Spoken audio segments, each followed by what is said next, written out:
Morning. स्वागत है आप सभी का फिर से मेरे चैनल पर। तो हम निकल रहे हैं पटना। जी हाँ, पटना से फिर मुझे जाना है विशाखापट्टनम, और इस बार बाइक से नहीं जाऊंगा, इस बार जाना है मुझे पब्लिक ट्रांसपोर्ट से। तो बिहार शरीफ से पटना की दूरी तय होगी इलेक्ट्रिक बस पर।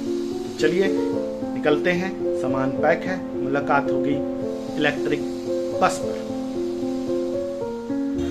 तो आ गए हैं हम बिहार शरीफ बस स्टैंड। जी हाँ, यह सरकारी बस स्टैंड है और यहाँ से यह इलेक्ट्रिक बस पटना को जाती है। तो चलिए पहले बैठते हैं बस के अंदर, एक सीट। ऐसा नज़ारा बस का अंदर से दिखता है। बिहार शरीफ से 2 बस रूट पटना के लिए जाती है। 777 बस संख्या जो पटना से बिहार शरीफ आती है, तो पटना गांधी मैदान से, और दूसरा 777A जो पटना गांधी मैदान से राजगीर जाती है। तो इस तरह से आपको टोटल 3 बसें मिलेंगी आने जाने के लिए।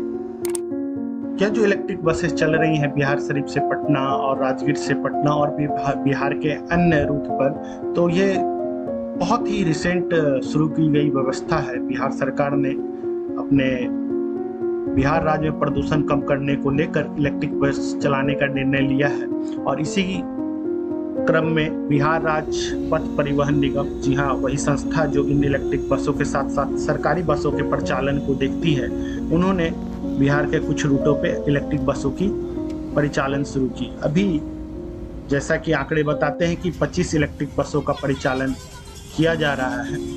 उन्हीं 25 बसों में से एक में हम बैठ गए हैं और हमारी सफ़र हो गई शुरू। दोपहर के बज रहे हैं 2:36। देखा जाए तो यह बस काफ़ी ही सुंदर है। इसकी बस की जो सीटें हैं वो बहुत ही आरामदेह है, और इसकी जो कूलिंग है वो भी अच्छी है। एसी में गर्मी में बैठकर जाना एक सुखद अनुभव है। बड़े बड़े कांच से जो बाहर के नज़ारे हैं वो बहुत ही अच्छे हैं। और ये आ गया है अब बिहार शरीफ का मोरा तालाब। जी हाँ, बिहार शरीफ बख्तियारपुर 4 लेन का काम चल रहा है। अगर आप इस रोड का पूरा अपडेट देखना चाहते हैं तो मेरे चैनल पर इसका एक वीडियो है, उसे आप देखें। तो वक्त हो गया है टिकट लेने का। कंडक्टर साहब आ रहे हैं, तो मैं बताता हूँ बिहार शरीफ से पटना गांधी मैदान का भाड़ा कितना है। जी हाँ, इस टिकट के हिसाब से कुल 150 रुपये का टिकट है पर बिहार शरीफ सरकारी बस स्टैंड से पटना गांधी मैदान का। जी हाँ, टैक्स के साथ।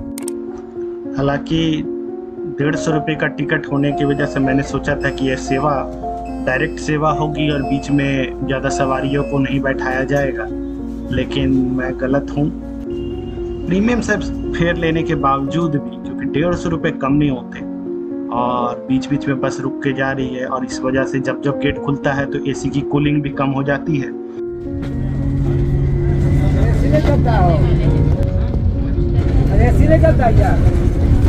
इसलिए पब्लिकों में थोड़ा गुस्सा है। बस वाले भाई साहब जहाँ मन जहाँ रोक देते हैं। तो चलिए इसी तरह खराब रूट का सामना करते हुए गुल धक्कड़ पे हम पहुँच गए हरनौत। वैसे इन बड़े बड़े कांच से बाहर के नज़ारे बेहद ही खूबसूरत लगते हैं, और देखा जाए तो यह बस भी बहुत ही अच्छी कंडीशन में है, कंफर्टेबल है। इसके सॉकर बहुत अच्छे हैं। इन गड्ढों में जब जाती है तो बहुत ज़्यादा झटके महसूस नहीं होते। और इस सफ़र में अगर आपको भूख लग जाए तो भी आपको चिंता करने की आवश्यकता नहीं है। आपको चनाचूर, ककड़ी, पीने का पानी सब कुछ मिल जाएगा। पूरे बस में जगह जगह CCTV लगे हैं, इलेक्ट्रॉनिक डिस्प्ले है, और गाड़ी की स्पीड भी ठीक ही ठाक महसूस हो रही है। हालांकि अभी गाड़ी बहुत तेज़ नहीं चल पा रही है, शायद खराब रोड की वजह से ऐसा हो रहा है।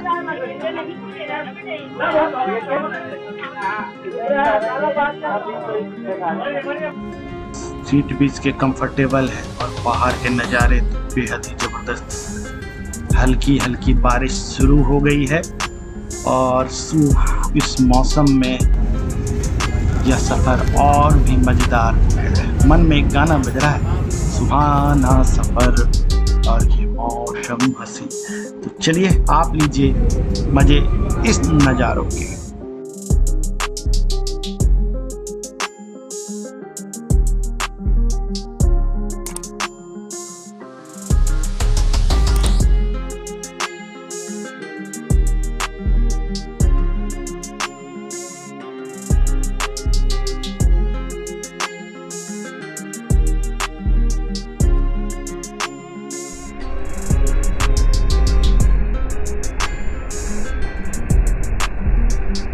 बारिश की इन बूंदों के बीच यह सफ़र और भी सुहाना हो गया है।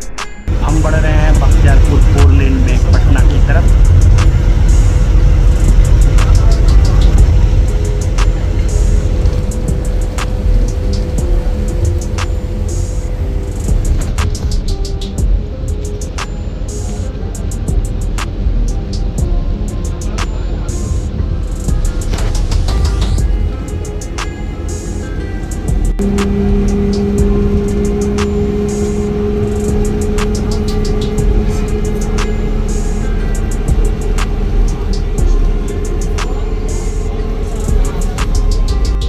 बख्तियारपुर तक इस बस की स्पीड काफ़ी धीमी थी, तो मुझे लगा शायद इलेक्ट्रिक बस इतनी तेज़ नहीं चल सकती, लेकिन बख्तियारपुर पटना 4 लेन पे यह बस काफ़ी तेज़ी स्पीड से भाग रही है और बारिश में भी। यानी यह बस निश्चित तौर पे आने वाली भविष्य की एक तैयारी है।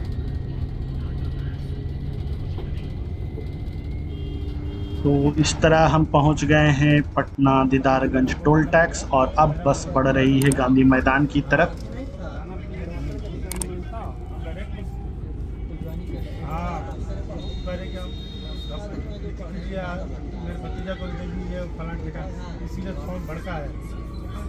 तो अब हम आ पहुँचे हैं गांधी मैदान बस स्टैंड। जी हाँ, सरकारी बसें यहीं से चलती है और यहीं पर इन इलेक्ट्रिक बसों के लिए एक चार्जिंग स्टेशन है इस बिल्डिंग के पीछे।